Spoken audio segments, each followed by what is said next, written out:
DeepSeek, model kecerdasan buatan atau AI asal Cina, bikin gempar industri teknologi, termasuk pasar keuangan di Wall Street. Di hari pertama peluncurannya pada 27 Januari, DeepSeek bahkan jadi platform AI dengan unduhan teratas di Apple Store, terutama di Amerika. Dengan modal yang lebih efisien, DeepSeek memukul saham perusahaan teknologi ternama di Amerika, Nvidia salah satunya. Tak lama setelah peluncuran DeepSeek, saham Nvidia anjlok 16,9%, setara hampir 600 miliar dolar AS atau sekitar 9.600 triliun rupiah.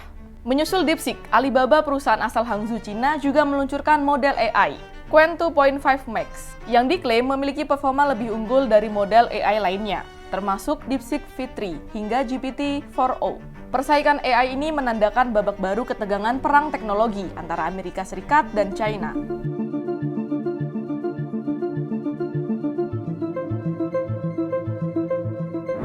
Hubungan antara Amerika Serikat dan China selalu enggak stabil. Kedua negara ini punya salah satu hubungan bilateral yang paling kompleks dalam sejarah. Gak sekadar perang dagang, teknologi juga jadi inti dari rivalitas dua negara ini. Bahkan, istilah perang teknologi telah diresmikan dalam dokumen kebijakan resmi Amerika Serikat.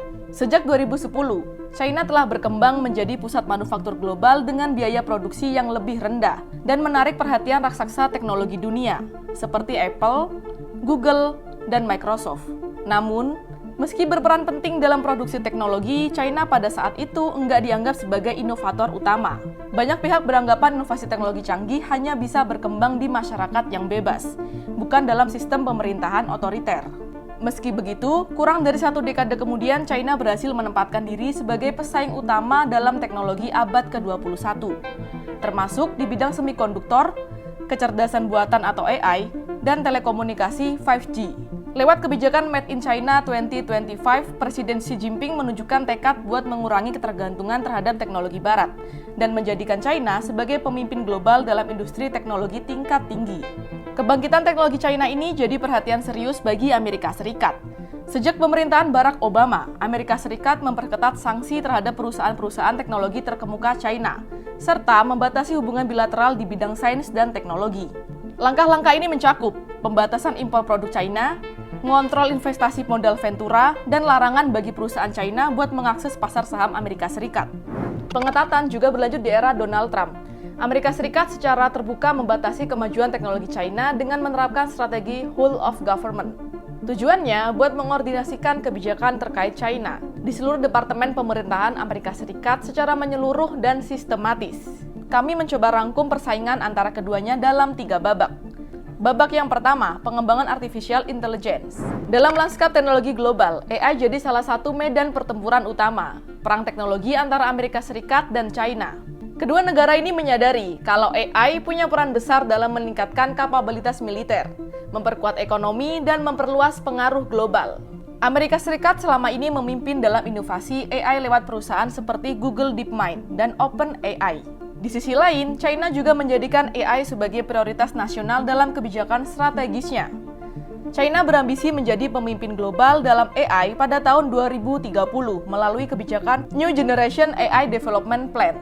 Pemerintah China secara aktif mendukung pertumbuhan AI dengan mendanai startup dan institusi penelitian, serta menciptakan ekosistem yang kondusif bagi perusahaan seperti Alibaba dan Tencent. AI juga diintegrasikan dalam berbagai aspek kehidupan di China, mulai dari keamanan publik, smart cities, dan aplikasi militer.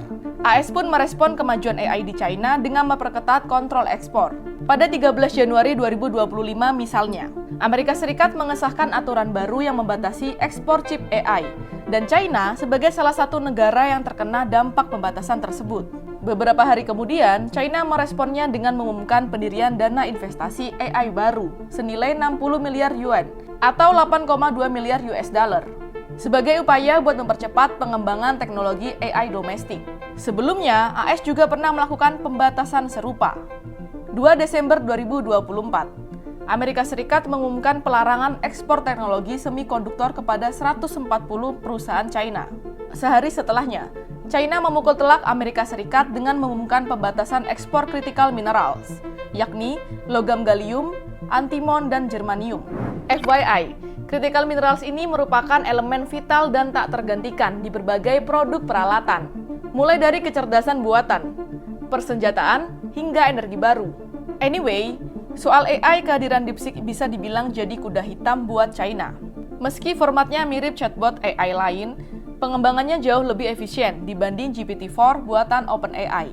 DeepSeek R1 hanya butuh 2 bulan dan biaya sekitar 6 juta dolar Amerika Serikat atau 97 miliar rupiah. Sedangkan GPT-4 memakan waktu berbulan-bulan hingga setahun dengan biaya 63 juta dolar Amerika Serikat atau 1 triliun rupiah.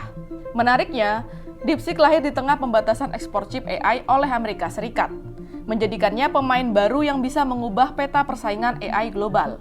Tentu, mengembangkan teknologi AI bukan perkara yang mudah. Ada satu komponen yang jadi modal penentu dalam kompetisi ini.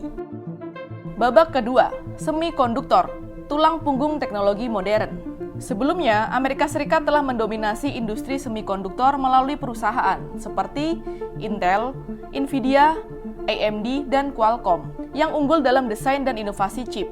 Amerika Serikat juga mengendalikan rantai pasok semikonduktor global, termasuk pembuatan peralatan dan desain perangkat lunak melalui perusahaan seperti ASML, Applied Materials, dan Lam Research.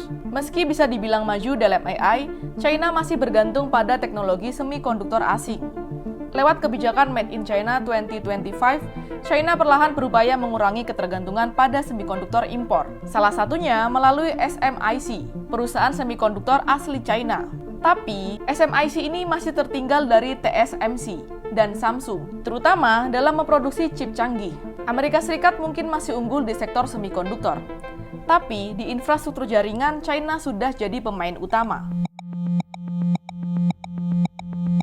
Huawei berhasil memimpin industri 5G global dan bikin AS ketar-ketir.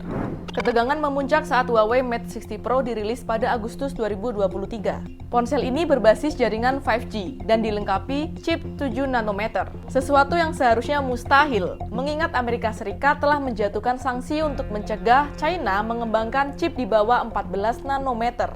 Yang bikin makin panas, peluncuran ini juga bertepatan dengan larangan ekspor peralatan semikonduktor dari Belanda ke China. FYI, sebelumnya pada Januari 2023, Jepang dan Belanda sepakat mendukung langkah Amerika Serikat buat menghadang perkembangan teknologi China dalam percaturan industri semikonduktor global. Laporan Kongres Amerika Serikat menyebutkan bahwa ponsel ini menggunakan chip Kirin 9000, hasil produksi SMIC dan dirancang oleh anak perusahaan Huawei, HiSilicon. Padahal, sebelumnya chip 7 nanometer cuma bisa dibuat oleh Samsung, Intel, dan TSMC. Peluncuran ponsel Huawei ini seakan jadi simbol kalau China telah berhasil bertahan dari tekanan Amerika Serikat. Kedepan, rivalitas teknologi antara Amerika Serikat dan China bakal membentuk keseimbangan kekuatan global. Lantas, dalam rivalitas sengit ini di mana posisi Indonesia? AI, 5G, dan semikonduktor jadi pilar utama dalam persaingan geopolitik dan ekonomi global. Amerika Serikat berusaha mempertahankan dominasinya dengan membatasi akses China terhadap teknologi utama, sementara China terus mengejar kemandirian teknologi. Hasil dari perang teknologi ini nggak hanya bakal berdampak pada Amerika Serikat dan China, tapi juga membentuk ulang aliansi global, rantai pasokan, dan keseimbangan ekonomi dunia dalam beberapa dekade mendatang.